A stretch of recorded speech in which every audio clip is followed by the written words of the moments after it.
करत बाटे। उनके जौन बा ई एक ठू जौन बा हम भोजपुरी दर्शन के एक ठू साहित्यिक पत्रिका ई रूपंदेही से आपके निकला था। भोजपुरी दर्शन कह के जौन बा त्रैमासिक साहित्यिक पत्रिका। तो आप ही बता दी, अगर कौनो भी भाषा के जीवंत बनावे के बा तो ओकर साहित्य होवे के चाही, ओकर जौन बा व्याकरण होवे के चाही, ओकर लोक साहित्य होवे के चाही, ओमे अनुसंधान और लेख रचना लगायत के जौन बा आधिक्यता होवे के चाही, ओके लिखे के चाही। तो शिवनंदन जी ई जौन बा एक ठू भोजपुरी दर्शन त्रैमासिक साहित्यिक पत्रिका निकाल के यहमे जौन बा भी अब आप सब देखल जाता, यहमे एकर ई 6वां अंक हो, 5 अंक निकल चुकल बा, लेकिन यहमे इतना सामरिक महत्व के जौन बा अब यहमे देखल जाए आपके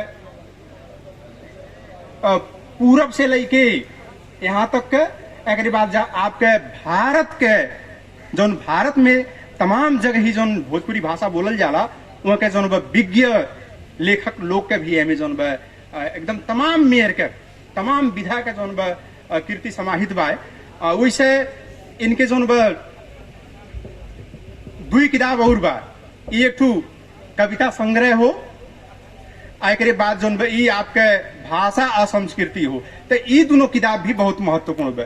ई किताब में आपके लोक जीवन लोक संस्कृति से लेके ई जौन बा देश में गणतंत्र ले आवे खातिर, संघीयता ले आवे खातिर, और जौन बा जौन मधेश विद्रोह भइल, मधेश आंदोलन भइल, सीमांतकृत सबाल्टर्न वर्ग के हक अधिकार के खातिर जौन जौन बा अभियान चलल, उ कुल के प्रतिनिधित्व कईल तमाम मेयर के रचना यही में सहभागी बा।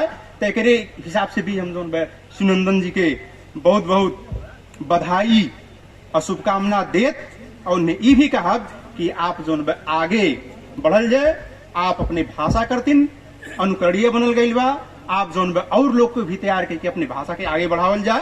तो अब समय न रहले के नाते से अब समय जौन बा थोड़ा कम बा, बोले तो बहुत ज्यादा बात रहा हैं, और उनके 4 ठू किताब के जौन बा समीक्षा करे के रहा, तो 4 ठू किताब के तो समीक्षा तो यहाँ संभव बा नहीं। फिर भी यह आकर्षण के केंद्र बिंदु, यह आकर्षण यह कार्यक्रम के जौन बा आकर्षण के जौन केंद्र बिंदु हुए, जौने खातिर आप सब यहाँ आवल गईल बा, वो जौन बा हमार भाषा हुए। ई कक्षा 1 के खातिर, कक्षा 1 के लिए ई जौन बा तैयार भइल बा। तो एके हम जौन बा अब सामान्य रूप से अगर कहल जाए तो एके जौन बा 3 अभी यही आए के ये पुस्तक हमें प्राप्त भइल। फिर भी एके जौन बा हम आप सबके 3 भाग में एक जौन बा छोटकरी में समीक्षा करे के चाहत बाटी। तो एक 3 भाग में, एक पूर्व भाग हुई गे, एक मध्य भाग हुई गे, और जौन बा एक अंत्य भाग हुई गे। तो एक पूर्व भाग में अब आप देखल जाई विषय सूची तक, शुरू से लेके विषय सूची तक एक जौन बा अग्र भाग हुए या पूर्व भाग हुए। एमे अब आपके आवरण पृष्ठ जेके हमरे मुख पृष्ठ भी कहल जाला, तो एहमें एक ठू स्कूल के तस्वीर बनावल बा, और वो हमें जौन बा लड़के खेलत के जौन बा तस्वीर बा। तो एकदम आकर्षक तरीका से एक जौन बा मुख पृष्ठ बा। एक बाद हमार भाषा कक्षा 1 के नाम, रोल नंबर, विद्यालय रखल बा, और वैसे प्रकाशकीय मंतव्य बा, भूमिका लिखल गई बा। एक बाद जौन बा विषय सूची बा, वो विषय सूची बा। विषय सूची के बाद नेपाली राष्ट्रगान भी दिहल बा, ओकर जौन बा भोजपुरी अनुवाद भी कइल बा, प्रार्थना भी कइल बा। यह तरीका से अब हरेक पाठ के शुरू में कविता दिहल गइल बा, अंत में जौन बा अंत में या मान लीजिए शुरू में पद्य भाषा, और जौन बा आरंभक कृति के रूप में अगर कहल जाए तो पद्य, और जौन बा समापक कृति के रूप में जौन बा गद्य समाहित बा।